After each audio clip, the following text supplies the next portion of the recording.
O grande conflito. Capítulo 2. O valor dos mártires. Quando Jesus revelou a seus discípulos a sorte de Jerusalém e as cenas do segundo advento, predisse também a experiência de seu povo desde o tempo em que deveria ser tirado dentre eles até a sua volta em poder e glória para o seu libertamento. Do Monte das Oliveiras, o Salvador contemplou as tempestades prestes a desabar sobre a Igreja Apostólica e, penetrando mais profundamente no futuro, seus olhos divisaram os terríveis e devastadores vendavais que deveriam açoitar seus seguidores nos vindouros séculos de trevas e perseguição. Em poucas e breves declarações de tremendo significado, predisse o que os governadores deste mundo haveriam de impor à Igreja de Deus. Os seguidores de Cristo deveriam trilhar a mesma senda de humilhação, ignomínia e sofrimento que seu mestre palmilhara. A inimizade que rompera contra o Redentor do mundo manifestar-se-ia contra todos os que crescem em seu nome. A história da Igreja primitiva testificou do cumprimento das palavras do Salvador. Os poderes da terra e do inferno arregimentaram-se contra Cristo na pessoa de seus seguidores. O paganismo previa que, se o Evangelho triunfasse, seus templos e altares desapareceriam. Portanto, convocou suas forças para destruir o cristianismo. Acenderam-se as fogueiras da perseguição. Os cristãos eram despojados de suas posses e expulsos de suas casas. Suportaram um grande combate de aflições. Experimentaram escárnios e açoites e até cadeias e prisões. Grande número deles selaram seu testemunho com o próprio sangue. Nobres e escravos, ricos e pobres, doutos e ignorantes, foram de igual modo mortos sem misericórdia. Estas perseguições, iniciadas sob o governo de Nero, aproximadamente ao tempo do martírio de Paulo, continuaram com maior ou menor fúria durante séculos. Os cristãos eram falsamente acusados dos mais hediondos crimes e tidos como a causa das grandes calamidades, fomes, pestes e terremotos. Tornando-se eles objeto do ódio e suspeita popular, prontificaram-se denunciantes, por amor ao ganho, a trair os inocentes. Eram condenados como rebeldes ao império, como inimigos da religião e peste da sociedade. Grande número deles eram lançados às feras ou queimados vivos nos anfiteatros. Alguns eram crucificados, outros cobertos com peles de animais bravios e lançados à arena para serem despedaçados pelos cães. De seu sofrimento muitas vezes se fazia a principal diversão nas festas públicas. Vastas multidões reuniam-se para observar o espetáculo e saudavam as aflições de sua agonia com riso e aplauso. Onde quer que procurassem refúgio, os seguidores de Cristo eram caçados como animais. Eram forçados a procurar esconderijo nos lugares desolados e solitários. Desamparados, aflitos e maltratados, dos quais o mundo não era digno, errantes pelos desertos e montes e pelas covas e cavernas da terra. As catacumbas proporcionavam abrigo a milhares. Por sob as colinas, fora da cidade de Roma, longas galerias tinham sido feitas através da terra e da rocha. O escuro e complicado trama das comunicações estendia-se quilômetros além dos muros da cidade. Nestes retiros subterrâneos, os seguidores de Cristo sepultavam seus mortos, e ali também, quando suspeitos e proscritos, encontravam lar. Quando o doador da vida despertar os que pelejaram o bom combate, muitos que foram mártires por amor de Cristo sairão dessas sombrias cavernas. Sob a mais atroz perseguição, estas testemunhas de Jesus conservaram incontaminada a sua fé. Posto que privados de todo conforto, excluídos da luz do sol, tendo o lar no seio da terra, obscuro mas amigo, não proferiam queixa alguma. Com palavras de fé, paciência e esperança, animavam-se uns aos outros a suportar a privação e a angústia. A perda de toda a bênção terrestre não os poderia forçar a renunciar sua crença em Cristo. Provações e perseguição não eram senão passos que os levavam para mais perto de seu descanso e recompensa. Como aconteceu aos servos de Deus de outrora, muitos foram torturados, não aceitando o seu livramento para alcançarem uma melhor ressurreição. Estes se recordavam das palavras do Mestre que, quando perseguidos por amor de Cristo, ficassem muito alegres, pois que grande seria seu galardão no céu, porque assim tinham sido perseguidos os profetas antes deles. Regozijavam-se de que fossem considerados dignos de sofrer pela verdade, e cânticos de triunfo acendiam dentre as chamas crepitantes. Pela fé, olhando para cima, viam Cristo e os anjos apoiados sobre as ameias do céu, contemplando-os com o mais profundo interesse, com aprovação considerando a sua firmeza. Uma voz lhes vinha do trono de Deus: "Sê fiel até a morte, e dar-te-ei a coroa da vida." Nulos foram os esforços de Satanás para destruir pela violência a Igreja de Cristo. O grande conflito em que os discípulos de Jesus rendiam a vida não cessava quando estes fiéis porta-estandartes tombavam em seus postos. Com a derrota, venciam. Os obreiros de Deus eram mortos, mas a sua obra ia avante com firmeza. O Evangelho continuava a espalhar-se e o número de seus aderentes a aumentar. Penetrou em regiões que eram inacessíveis, mesmo às águias romanas. Disse um cristão, contendendo com os governadores pagãos que estavam a impulsionar a perseguição: "Podeis matar-nos, torturar-nos, condenar-nos. Vossa injustiça é prova de que somos inocentes. Tampouco vossa crueldade vos aproveitará." Não era senão um convite mais forte para se levarem outros à mesma persuasão. Quanto mais somos ceifados por vós, tanto mais crescemos em número. O sangue dos cristãos é semente. Milhares eram aprisionados e mortos, mas outros surgiam para ocupar as vagas. E os que eram martirizados por sua fé tornavam-se aquisição de Cristo, por ele tidos na conta de vencedores. Haviam pelejado o bom combate e deveriam receber a coroa de glória quando Cristo viesse. Os sofrimentos que suportavam levavam os cristãos mais perto uns dos outros e de seu Redentor. Seu exemplo em vida e seu testemunho ao morrerem era constante atestado à verdade, e onde menos se esperava, os súditos de Satanás estavam deixando o seu serviço e alistando-se sob a bandeira de Cristo. Satanás, portanto, formulou seus planos para guerrear com mais êxito contra o governo de Deus, hasteando sua bandeira na igreja cristã. Se os seguidores de Cristo pudessem ser enganados e levados a desagradar a Deus, falhariam então sua força, poder e firmeza, e eles cairiam como presa fácil. O grande adversário se esforçou então por obter pelo artifício aquilo que não lograra alcançar pela força. Cessou a perseguição e em seu lugar foi posta a perigosa sedução da prosperidade temporal e honra mundana. Levavam-se idólatras a receber parte da fé cristã, enquanto rejeitavam outras verdades essenciais. Professavam aceitar a Jesus como um Filho de Deus e crer em sua morte e ressurreição, mas não tinham a convicção do pecado e não sentiam necessidade de arrependimento ou de uma mudança de coração. Com algumas concessões de sua parte, propuseram que os cristãos fizessem outras também, para que todos pudessem unir-se sob a plataforma da crença em Cristo.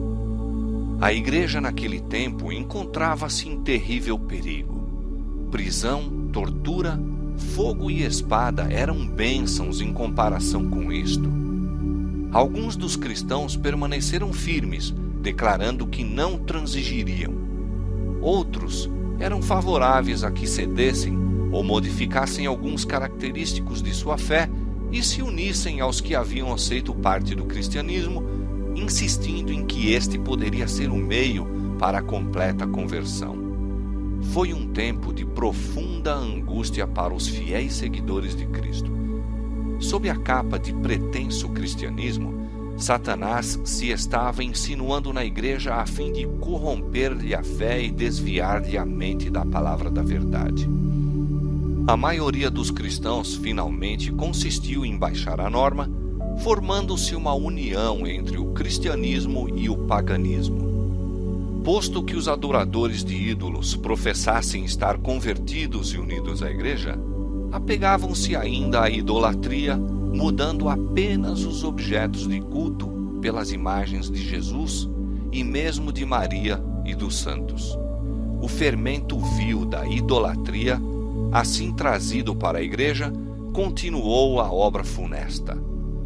Doutrinas errôneas, ritos supersticiosos e cerimônias idolátricas foram incorporados em sua fé e culto.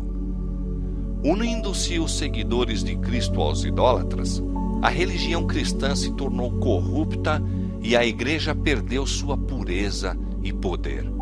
Alguns houve, entretanto, que não foram transviados por esses enganos.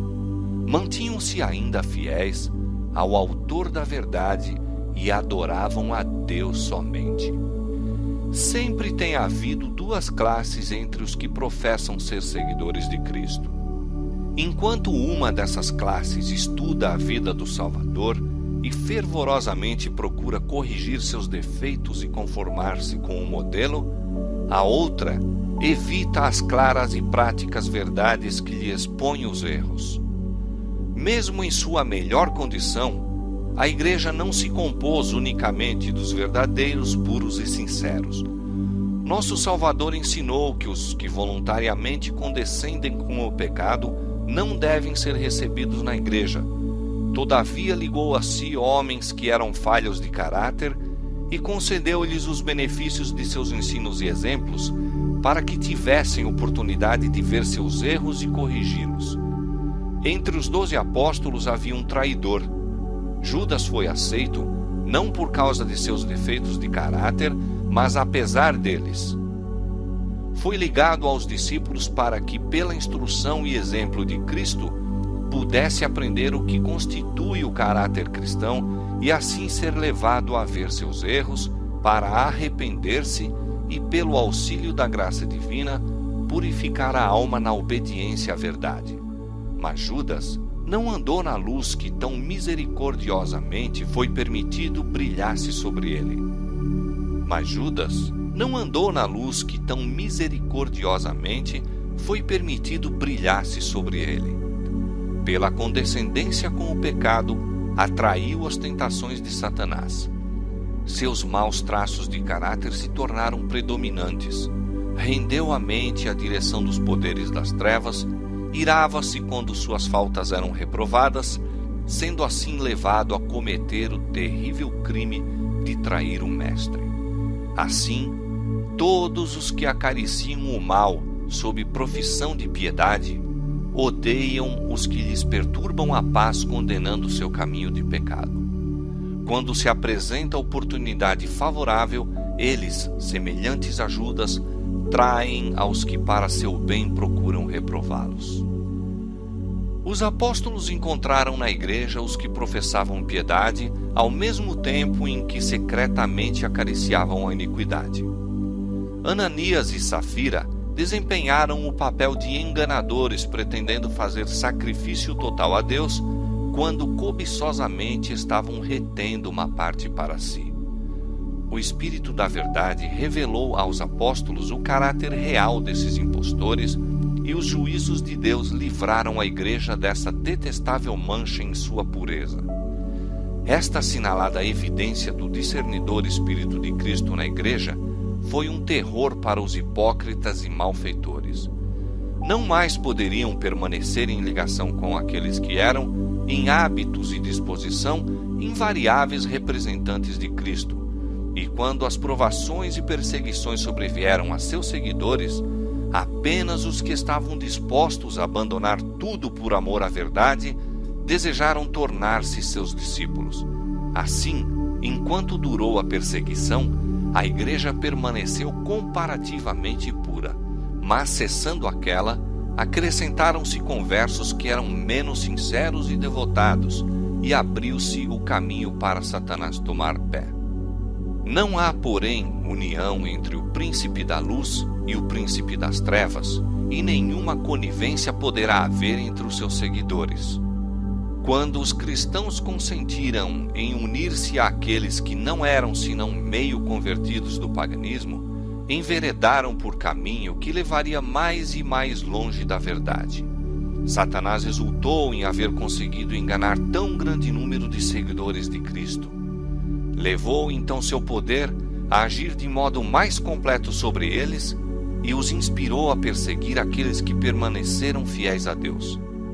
Ninguém compreendeu tão bem como se opor à verdadeira fé cristã como os que haviam sido seus defensores. E estes cristãos apóstatas, unindo-se aos companheiros semipagãos, dirigiram seus ataques contra os característicos mais importantes das doutrinas de Cristo. Foi necessária uma luta desesperada por parte daqueles que desejavam ser fiéis, permanecendo firmes contra os governos e abominações que se disfarçavam sob as vestes sacerdotais e se introduziram na igreja. A Escritura Sagrada não era aceita como a norma de fé. A doutrina da liberdade religiosa era chamada heresia, sendo odiados e proscritos seus mantenedores. Depois do longo e tenaz conflito, os poucos fiéis decidiram-se a dissolver toda a união com a igreja apóstata, caso ela ainda recusasse libertar-se da falsidade e idolatria. Viram que a separação era uma necessidade absoluta se desejavam obedecer à palavra de Deus. Não ousavam tolerar erros fatais à sua própria alma e dar exemplo que pusesse em perigo a fé de seus filhos e netos. Para assegurar a paz e a unidade, estavam prontos a fazer qualquer concessão coerente com a fidelidade para com Deus, mas acharam que mesmo a paz seria comprada demasiado caro como sacrifício dos princípios. Se a unidade só pudesse conseguir comprometendo a verdade e a justiça, seria preferível que prevalecessem as diferenças e as consequentes lutas. Bom seria à igreja e ao mundo se os princípios que atuavam naquelas almas inabaláveis revivessem no coração do professo povo de Deus. Há alarmante indiferença em relação às doutrinas que são as colunas da fé cristã.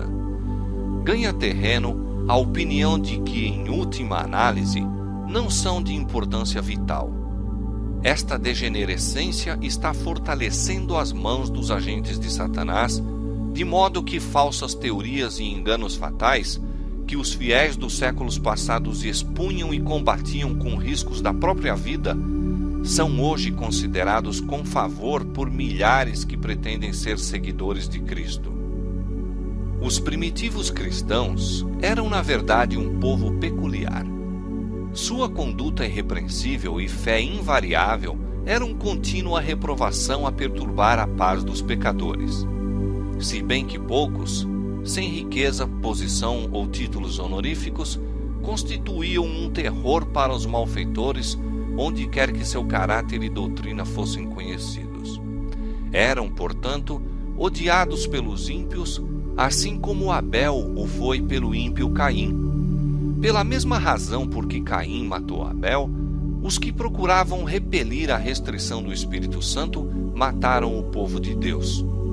Pelo mesmo motivo foi que os judeus rejeitaram e crucificaram o Salvador, porque a pureza e santidade de seu caráter eram repreensão constante ao egoísmo e corrupção deles. Desde os dias de Cristo até hoje, os fiéis discípulos têm suscitado ódio e oposição dos que amam e seguem os caminhos do pecado.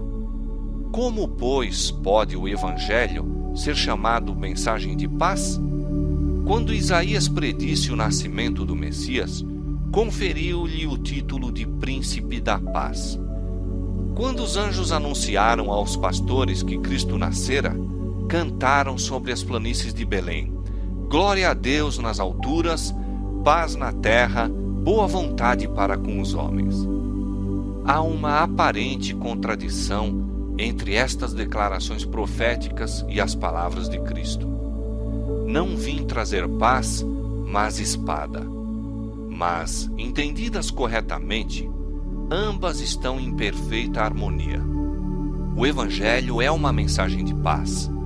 O cristianismo é um sistema religioso que, recebido e obedecido, espalharia paz, harmonia e felicidade por toda a terra.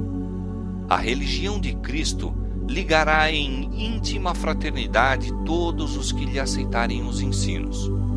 Foi missão de Jesus reconciliar os homens com Deus e assim uns com os outros. Mas o mundo em grande parte se acha sob o domínio de Satanás, o acérrimo adversário de Cristo. O Evangelho apresenta-se-lhes princípios de vida que se acham totalmente em desacordo com seus hábitos e desejos, e eles se erguem em rebelião contra ele. Odeiam a pureza que lhes revela e condena os pecados, e perseguem e destroem os que com eles insistem em suas justas e santas reivindicações. É neste sentido que o Evangelho é chamado uma espada, visto que as elevadas verdades que traz ocasionam o ódio e a contenda. A misteriosa providência que permite sofrerem os justos perseguição às mãos dos ímpios tem sido causa de grande perplexidade a muitos que são fracos na fé. Alguns se dispõem mesmo a lançar de si a confiança em Deus, por permitir Ele que os mais vis dos homens prosperem, enquanto os melhores e mais puros são afligidos e atormentados pelo cruel poder daqueles. Como, pergunta-se, pode aquele que é justo e misericordioso e que também é de poder infinito tolerar tal injustiça e opressão? É esta uma questão com que nada temos que ver. Deus deu suficientes evidências de seu amor e não devemos duvidar de sua bondade por não podermos compreender a operação de sua providência. Disse o Salvador a seus discípulos, prevendo as dúvidas que lhes oprimiriam a alma nos dias de provação e trevas. Lembrai-vos da palavra que vos disse: não é o servo maior do que o seu senhor. Se a mim me perseguiram, também vos perseguirão a vós. Jesus sofreu por nós mais do que qualquer de seus seguidores poderá sofrer pela crueldade de homens ímpios. Os que são chamados a suportar a tortura e o martírio não estão senão seguindo as pegadas do dileto Filho de Deus. O Senhor não retarda a sua promessa. Ele não se esquece de seus filhos, nem os negligencia, mas permite que os ímpios revelem seu verdadeiro caráter, para que ninguém que deseje fazer a sua vontade possa ser iludido com relação a eles.